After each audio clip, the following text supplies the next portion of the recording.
Hello students, this is Assistant Professor Santosh Gore welcoming you in the final year of your graduation. Now we'll start compulsory English for SEM 5. Let me tell you the syllabus first. There are 4 lessons in your 5th SEM for compulsory English. Number 1 is The Open Window written by Saki. Number 2, The Three Hermits written by Leo Tolstoy. Number 3, What is Swaraj by M.K. Gandhi. Number 4, A Letter to His Son by Earl of Chesterfield. Then you have 2 poems in your syllabus. Bengal Sailors by Sarojini Naidu, and second one is The Mountain and the Squirrel written by Ralph Waldo Emerson.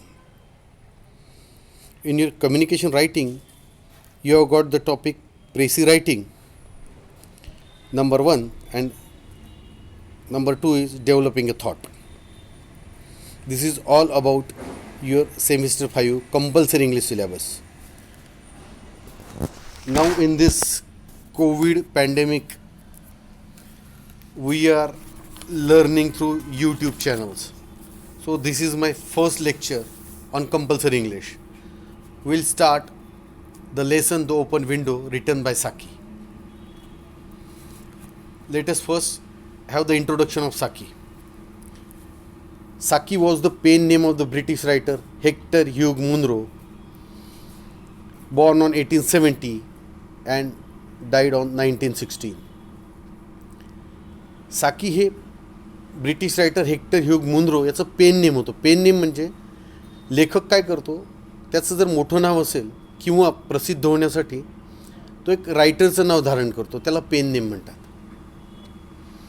He was born in Burma when it was under the British empire. त्यांचा जन्म ब्रह्मदेशात झाला आणि ब्रह्मदेश तेव्हा British साम्राज्यात होता. After his education Munro rejoined the Burma police. त्याच्या शिक्षणानंतर मुनरोनी Burma पोलीसमध्ये नोकरी प्राप्त केली. 2 years later, he resigned due to ill health and returned to England as a journalist. 2 वर्षानंतर त्याची तब्येत खराब झाली, त्यामुळे त्याने राजीनामा दिला आणि तो इंग्लंडला गेला आणि तिथे त्याने पत्रकार म्हणून काम सुरू केले. He died in France fighting in the first world war. त्यांचा मृत्यू पहिलं महायुद्ध लढत असताना फ्रान्समध्ये झाला. Saki's works include Reginald, The Chronicles of Clovis, and Beasts and Super Beasts. साकीचे जे साहित्यिक कार्य केलं आहे त्यांनी, त्यात Reginald, the chronicles of Clovis and beast and super beast ही प्रामुख्याने आहेत. Saki blends comedy and savagery in his stories. Saki blend करतो म्हणजे काय करतो, तो मिश्रण करतो. कशाचं? विनोदाचं आणि रानटीपणाचं. सॅवेजरी म्हणजे रानटीपणा, ज्यात क्रूरता आहे, त्याच्या कथेत तो त्याचं मिश्रण करतो. They are also loved for their surprise endings. आणि त्याच्या कथेवर लोक प्रेम का करतात, कारण त्याची कथा अतिशय आश्चर्यकारक गोष्टींनी अंत पावते, जिचा शेवट होतो. Satirising the Edwardian social scene in a macabre and cruel way. आणि त्यांनी काय केलं, यात विडंबन केलेलं आहे. राजा एडवर्डच्या काळात जे सामाजिक दृश्य होतं त्याला एका विभत्स आणि अतिशय क्रूर पद्धतीने वर्णन केलेलं आहे, त्याचं विडंबन केलेलं आहे. The open window tells us the story of a Frampton Nuttel and his visit to the country. Open window आपल्याला फ्रॅम्प्टन नटेलची कथा सांगते आणि त्याची भेट जी त्याने खेड्यात दिलेली आहे. He has a history of bad nerves and is forced by his sister to call upon her friends in the country. त्याचा इतिहास आहे बॅड नर्वचा, म्हणजे त्याची तब्येत मेंटल डिसऑर्डर आहे. त्याला मेंटल डिसऑर्डर म्हणजे तो मानसिकरित्या खचलेला आहे. आणि त्याची बहीण त्याला जबरदस्तीने पाठवते खेडे विभागात, जा माझ्या मैत्रिणींना भेट, म्हणजे तुझं मानसिक नैराश्य दूर होईल. अशाच एका भेटीच्या वेळी Nuttel on one such visit Nuttel comes across the most interesting 15-year-old with a talent for story telling. आणि अशाच एका भेटीच्या वेळी नटेलला एक अतिशय रोचक अशी 15 वर्षाची मुलगी मिळते, ज्यात भरपूर टॅलेंट आहे कथा सांगण्याचं. अतिशय रोचक पद्धतीने ती कथा सांगत असते. आणि हाच या कथेचा सस्पेन्स आहे की ती कशी रोचक पद्धतीने कथा सांगते आणि त्या फ्रॅम्प्टन नटेलला अतिशय घाबरून टाकते. त्याला त्या घरातून ती पळायला भाग पाडते. आता आपण let's start our original lesson. My aunt will be down presently, Mr. Nuttall. A very self-possessed young lady of 15. एक 15 वर्षाची अतिशय सेल्फ-पजेस्ड म्हणजे शांत, आत्मविश्वासी 15 वर्षाची एक शांत आणि आत्मविश्वासी मुलगी सांगते, मिस्टर नटेल, माझी आत्या लवकरच खाली येईल आता. In the mean time you must try and put up with me. मधल्या काळात तुम्हाला आता प्रयत्न करावा लागेल आणि मला सहन करावं लागेल. माझ्यासोबत तुम्हाला ॲडजस्ट करावं लागेल. फ्रॅम्प्टन नटेल endeavored to say the correct something which should duly flatter the knees of the moment without unduly discounting the aunt that was to come. आता फ्रॅम्प्टन नटेलनी एन्डेवर्ड केलं म्हणजे प्रयत्न केला. असं काहीतरी चांगलं बोलूया ज्यामुळे योग्यरित्या त्या पुतणीची तारीफ पण होईल, फ्लॅटर म्हणजे तारीफ, आणि त्याचवेळी तिची जी आंट आहे तिचासुद्धा अपमान होणार नाही. म्हणजे तिचं त्याच पद्धतीने आपण तिचीसुद्धा तारीफ करू अशा पद्धतीने त्यांनी प्रयत्न केला. जी त्याची आंट खाली येणार होती, त्या पुतणीची आंट खाली येणार होती. Privately he doubted more than ever whether this formal visits on a succession of total strangers would do much towards helping the nerve cure which he was suppose to be undergoing. Privately म्हणजे त्याचं स्वतःचं असं मत होतं खाजगीरित्या.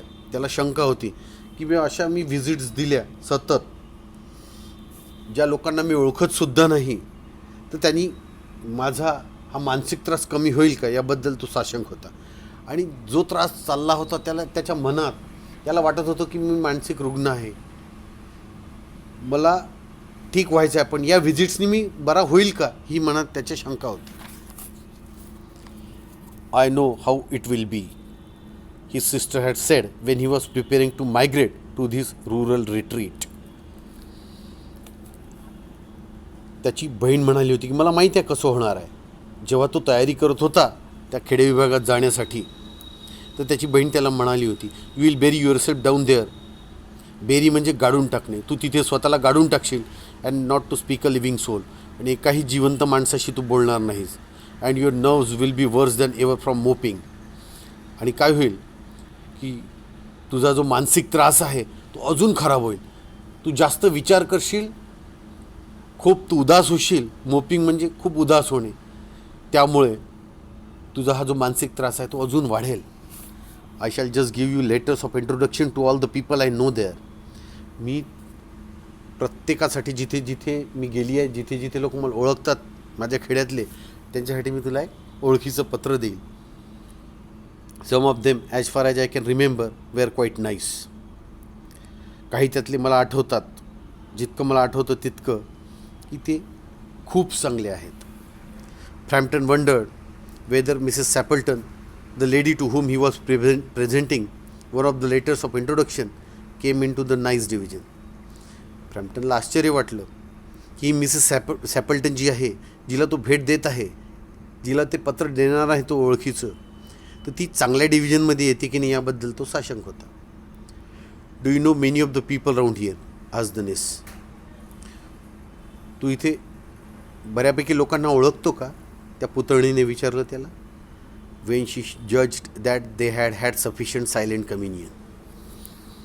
जेव्हा तिने अंदाज घेऊन घेतला की आता त्यांनी पुरेशा प्रमाणात शांतपणे कम्युनियन केलेलं आहे, म्हणजे एकमेकांच्या विचारांची आदानप्रदान केलेलं आहे, एकमेकांच्या विचाराची देवाणघेवाण केलेली आहे. Hardly a soul, said Frampton. एखादा आत्मा म्हणजेच एखाद्या व्यक्तीलाच ओळखतो मी, तेही मुश्किल आहे बा.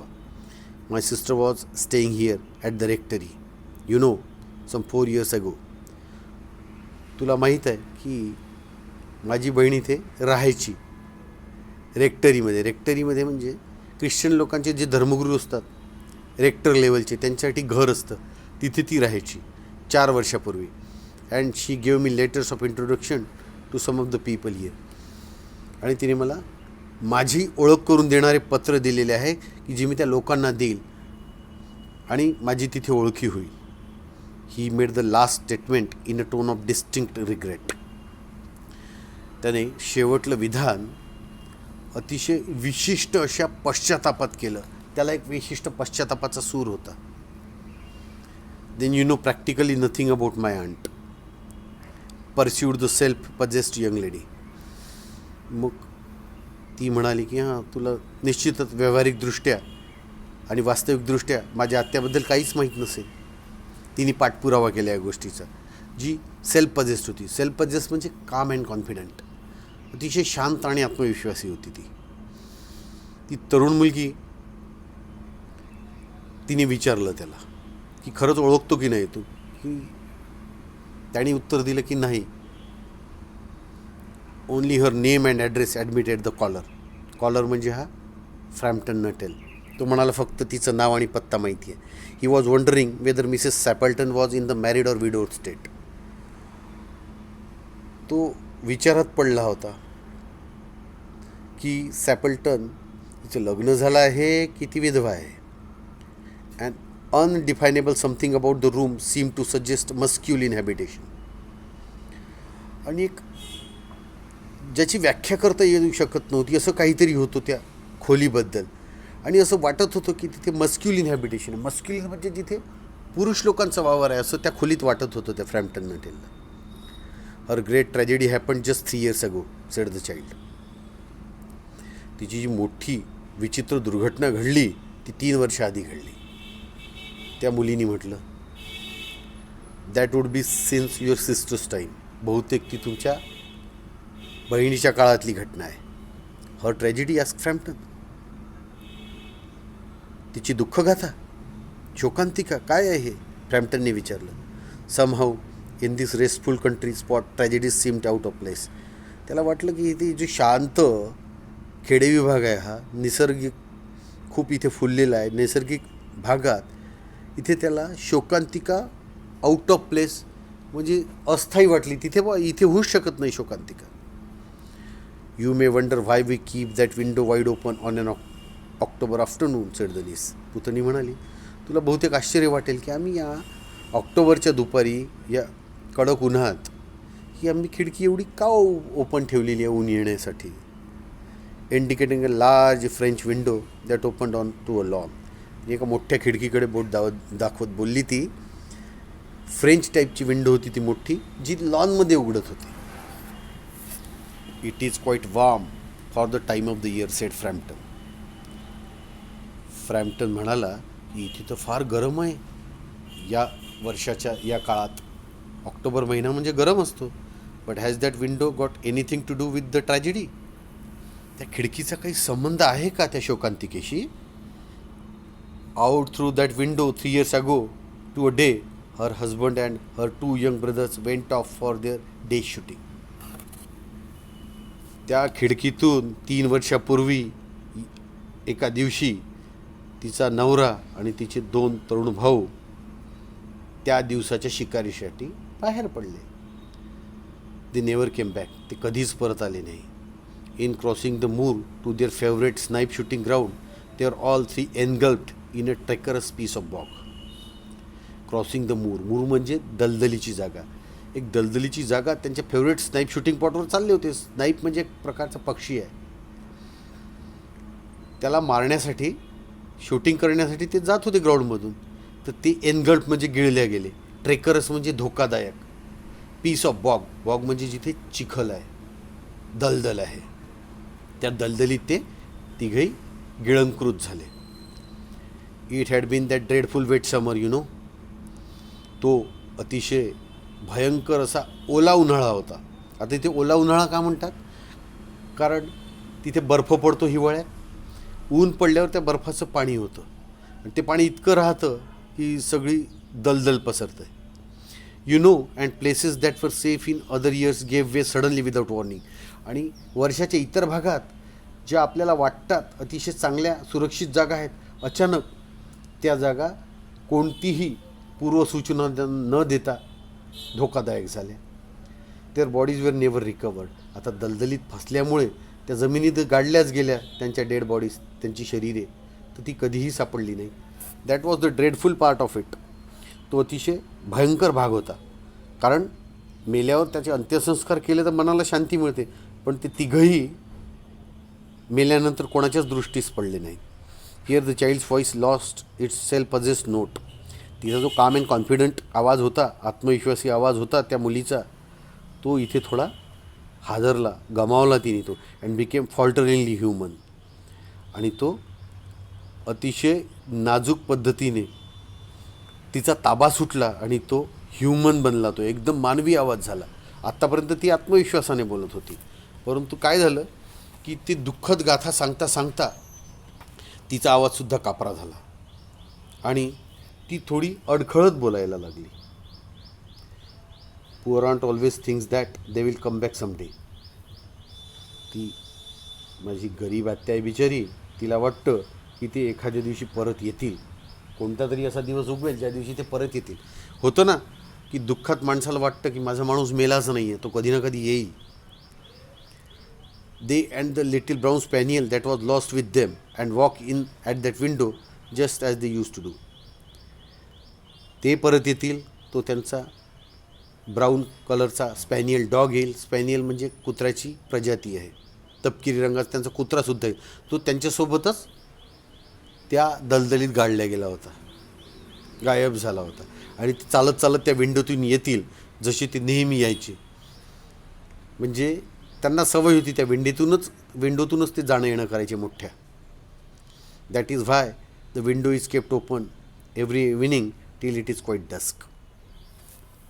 डस्क म्हणजे इथे संध्याकाळ, खूप अंधार पडेपर्यंत. आणि म्हणूनच या खिडकीला आम्ही प्रत्येक संध्याकाळी उघडं ठेवतो, भरपूर अंधार पडेपर्यंत. Poor dear aunt, she has often told me how they went out.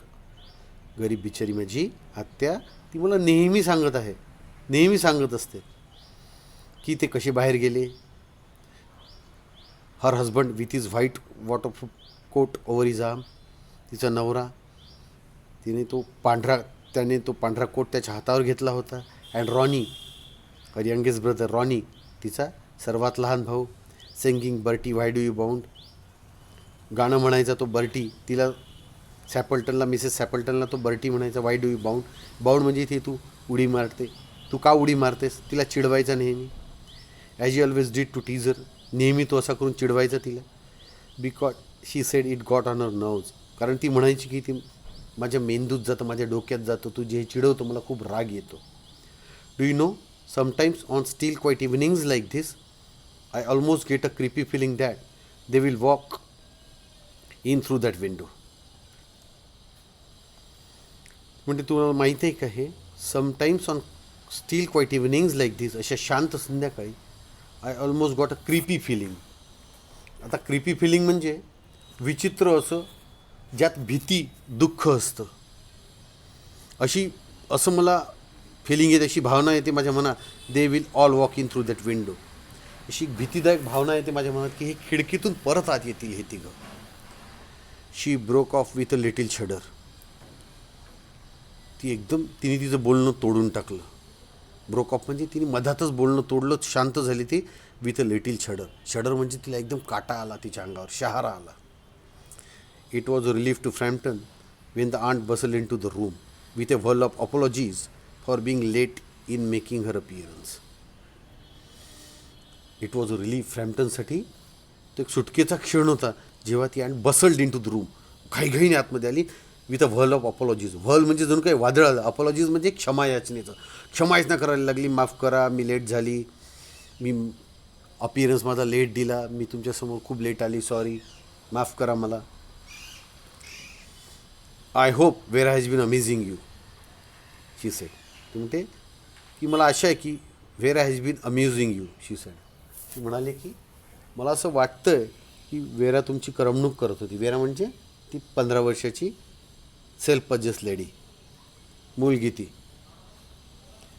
She has been very interesting, said Frampton. हां, ती फार रोचक आहे, खूप मजेदार आहे ती. I hope you don't mind the open window, said Mrs Sappleton briskly.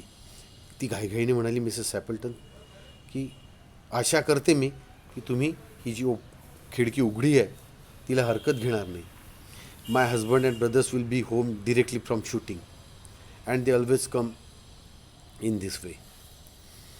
माझे पती आणि माझे भाऊ सरळ शूटिंग करून म्हणजे शिकार करून बंदूक घेऊन ते शिकारीला गेले आहेत, ते डायरेक्ट येतील आणि ते नेहमी याच मार्गाने येतात, या खिडकीतूनच येतात. They have been out for snipe in the marshes today. ते स्नाईप म्हणजे स्नाईप पक्ष्याची शिकार करण्यासाठी ते मार्शेसमध्ये गेले. मार्शेस म्हणजे दलदलीच्या जागेत गेले आहेत आज. सो दिल make a fine mess over my poor carpet. हे जे माझे कार्पेट्स आहे गालीचे आहेत त्यावर फाईन मेस करतील. फाईन मेस म्हणजे फार चांगली इथे चिखल पसरून ठेवतील, ते फार इथे पचका करून टाकतील या माझ्या कार्पेटचा. So like you menfolk isn't it. तुम्ही हे जे पुरुष लोक करतात ते करत नाहीत का? सरळ येता आणि साफसफाई आम्हाला स्त्रियांना करावं लागतं. शी रॅटल्ड ऑन चेअरफुली अबाउट द शूटिंग. रॅटल्ड म्हणजे इथे खूप घाईघाईने बोलली ती आणि अतिशय आनंदाने बोलली. And the scarcity of birds. आणि म्हणाले की पक्षी किती आता दुर्मिळ होत चाललेले आहेत. And the prospects for duck in the winter. आणि हे बोलायला लागले की शक्यता असते आता बदकसुद्धा मिळतील त्यांना हिवाळ्यात शिकारीसाठी. To Framton it was all purely horrible. फ्रॅम्प्टनसाठी हे पूर्णतः अतिशय भयंकर होतं. He made a desperate but only partially successful effort to turn the talk on to a less घासली टॉपिक. तर एक डेस्परेट केलं अटेम्प्ट. डेस्परेट म्हणजे ती याची जीवाच्या आकांताने, परंतु त्यात तो थोडासा सक्सेसफुल झाला, पूर्ण नाही झाला. त्यांनी प्रयत्न केला की हा जो घासली टॉपिक आहे एकदम भीतीदायक, कारण यात भूताखेताची त्याला शंका येत होती, कारण तिघं मेलेले आहे आणि ती सॅपल्टन बोलते आहे की बा हे कोणत्याही क्षणी येतील. कधी कधी होतं ना, आपला प्रिय माणूस गेला की आपण मानसिक संतुलन आपलं जातं. मानसिक संतुलन गेल्यामुळे काय होतं, मग अशा प्रकारे विचार करतो की माझी माणसे मेली आहे तरी परत येतील ती. आणि यात तो घाबरला होता की खरोखरच आली तर, आणि आली जरी नाही तरी असे जे मानसिक रुग्ण आहेत त्यापासून नॉर्मल माणसं घाबरतात. आणि त्यात तर हा नॉर्मलही नव्हता, हा स्वतःसुद्धा मानसिक रुग्ण होता, म्हणून याला जास्त भीती वाटत होती. He was conscious that his hostess was giving him only a fragment of her attention. आणि तो या बाबतीत आता सावध झाला की ती फक्त त्याला एक तुकडा देत आहे तिच्या अटेन्शनचा. अटेन्शनचा म्हणजे ती जे काही त्याच्याकडे ध्यान देते आहे, लक्ष देते आहे, त्याचा एक फारच छोटा तुकडा देते आहे ती. बाकी तिचं सगळं लक्ष कुठे लागले आहे, तिचे 2 तरुण भाऊ आणि तिचे नवऱ्याच्या येण्याकडे आणि तिचा आवडता कुत्रा. And her eyes were constantly straying past him to the open window. आणि तिचे डोळे सतत भटकत होते. ती बघत त्याच्याकडे होती पण मागे वळून त्या खिडकीकडे पाहत होती. And the lawn beyond. आणि मागील ते जे लॉन होतं त्या लॉनकडे पाहत होती. It was certainly an unfortunate coincidence that he should have paid his visit on this tragic anniversary. त्याला वाटलं, अरे बापरे, किती हे दुर्दैव माझं, किती दुर्दैवी योगायोग आहे की मला व्हिजिट म्हणजे ही भेट द्यावी लागली. कोणती तर त्या शोकांतिकेच्या ॲनिव्हर्सरीला, म्हणजे त्यांच्या मृत्यूतिथीलाच याला तिथे भेट देणं भाग पडलं. हा अतिशय दुर्दैवी योगायोग होता. त्याला याचं मनापासून दुःख वाटत होतं. The doctors agree in ordering me complete rest, an absence of mental excitement and avoidance of anything in the nature of violent physical exercise, announced Frampton, who labored under the tolerably widespread delusion that total strangers and chance acquaintances are hungry for the last detail of one's ailments and infirmities, their cause and cure. आता तो सांगायला लागला, तो घाबरून होता. तो म्हणाला की डॉक्टर्सचं यावर एकमत आहे की मला कंप्लीट रेस्ट केली पाहिजे. कोणत्याही मला मानसिक त्रास व्हायला नको आणि मी कोणत्याही प्रकारची व्हायलंट म्हणजे ज्यात खूप मानसिक त्रास आहे, शारीरिक त्रास आहे, असं मी काहीही करायला नको, हे जाहीर केलं फ्रॅम्प्टननी. घाबरला होता तो. हे सांगितल्यावर तरी हे भीतीदायक कथा टाळतील. Who laboured under the tolerably widespread delusion. जो या लेबर्ड अंडर म्हणजे चुकीच्या विचाराखाली होता, चुकीचा विश्वास होता की बा लोकांना असं वाटतं, त्यालासुद्धा हे वाटत होतं की या भ्रमात असतात लोक की जे लोक आपल्याला कधीच ओळखत नाही, ज्यांची आपली संयोगाने ओळखी झालेली आहे, की ते कोणाच्या इतर लोकांच्या रोगात थोडंसंही लक्ष घालतील किंवा त्यांच्या जे इन्फर्मिटीज आहे म्हणजे त्यांना जो शारीरिक त्रास आहे त्या त्रासाचं कारण काय, ते बरे कसे होतील, या डिटेल्समध्ये कोणताही परका व्यक्ती इंटरेस्टेड नसतो. पण त्याला हा भ्रम होता की मी हे सांगितलं ते माझ्यावर लक्ष तरी देतील, हो का, काय झालं आहे तुम्हाला बा, काय कारण आहे, तुम्ही कसे ठीक व्हाल. परंतु त्या दोघींनी याच्याकडे काहीही लक्ष दिलं नाही. तो त्याच भ्रमात राहिला. No, said Mrs Sappleton in a voice which only replaced a yawn at the last moment. नाही, मिसेस सॅपल्टन म्हणाली अशा आवाजात की जी तिला जांभई आली होती, पण जांभईचं तिने त्या नोमध्ये रूपांतर केलं शेवटल्या क्षणी, कारण तिला माहीतच नव्हतं हा काय बोलत आहे. ती तिच्या विचारात होती. Then she suddenly brightened into alert attention. अचानक ती चमकली, एकदम तिच्या चेहऱ्यावर चमक आली. ती सावध झाली. But not to what Framton was saying. पण तिचं लक्ष फ्रॅम्प्टन काय म्हणत होतं यावर नव्हतं, तर तिचं लक्ष होतं माझे 2 भाऊ आणि माझा नवरा कधी येईल. Here they are at last, she cried. ती जोरात ओरडली, अरे बाप रे, आले ते आता शेवटी. Just in time for tea. चला चहाच्या वेळेत आले. And don't they look as if they were muddy up to the eyes.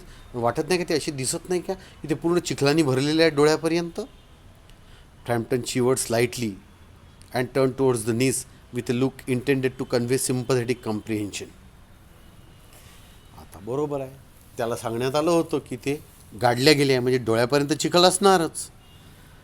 इथे फ्रॅम्प्टन भीतीने थर कापला तो आणि त्याने नीसकडे वळून बघितलं.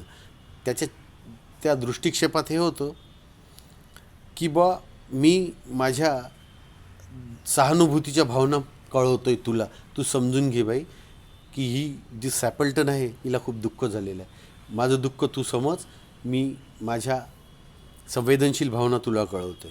कारण तो डायरेक्ट सॅपल्टनशी बोलू शकत नव्हता ना की हे मेलेले आहेत, कारण सॅपल्टनला वाटत होतं हे जिवंतच आहे. तो तिचं मन तोडू इच्छित नव्हता. The child was staring out through the open window with dazed horror in her eyes.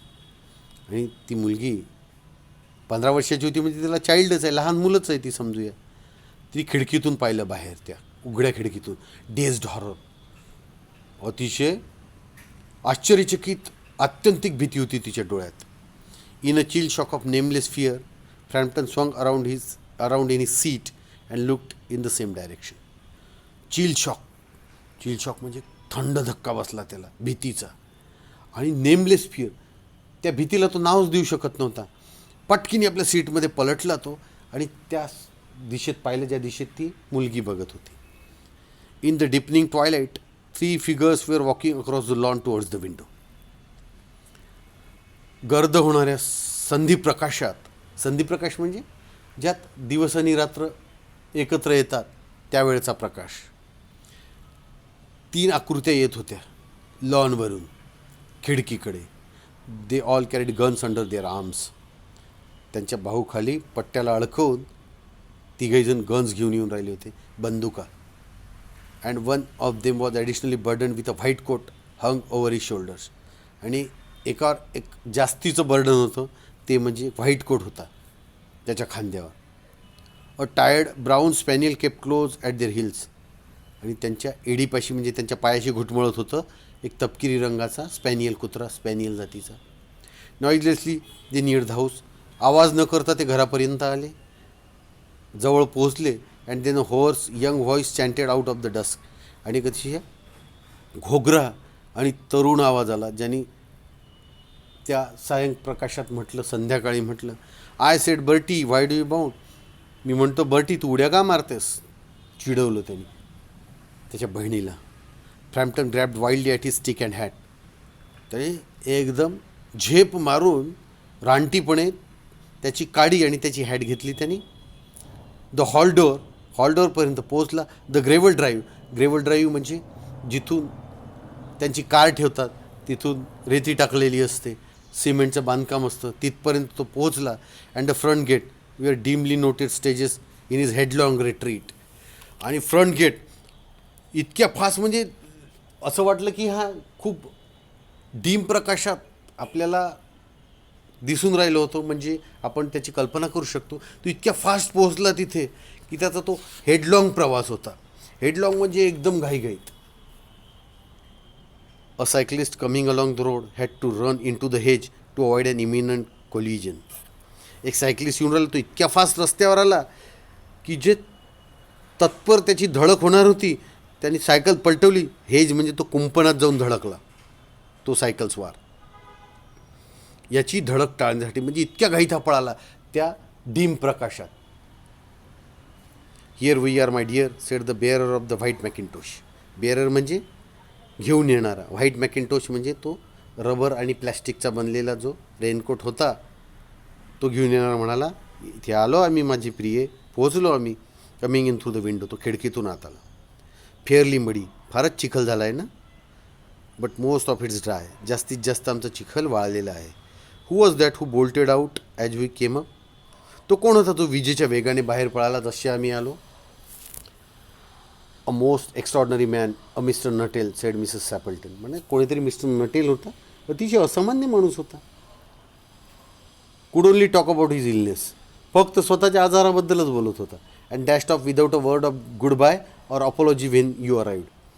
तुम्ही जसे आले क्या घाईनी पळाला तो, एकही शब्द क्षमायाचना नाही केली त्यांनी, गुड बाय नाही म्हटलं, काहीच नाही, उद्धटासारखा निघून गेला. One would think he had seen a ghost. एखाद्याला वाटेल की त्यांनी भूतच पाहिला होता. आणि खरी गोष्ट आहे, त्याला तर वाटलं ना भूतच आले, कारण ती दुःखात बोलत होती आणि ते तिघं खरोखर खिडकीतून आले. I expect it was the spaniel said the niece calmly. आता पुतणी म्हणाली शांतपणे, मला वाटते तो स्पॅनियलला पाहून घाबरला. He told me he had a horror of dogs. त्यांनी मला सांगितलं की त्याला कुत्र्यांची फार भीती वाटते. He was once hunted into a cemetery somewhere on the banks of the Ganges by a pack of pariah dogs and had to spend the night in a newly dug grave with the creatures snarling and grinning and foaming just above him. त्यांनी एकदा मला सांगितलं होतं की एकदा त्याची शिकारच करण्यात आली होती एका स्मशानघाटात, जे गंगेच्या किनारी होतं, bye pack of pariah dogs. एक कळप होता भटकलेल्या कुत्र्यांचा. परिया डॉग्स म्हणजे भटकलेले कुत्रे, गावठी कुत्रे. आणि त्याला एक पूर्ण रात्र एक नवीनच थडगं खोदलं होतं, त्या गड्ड्यात घालावी लागली होती.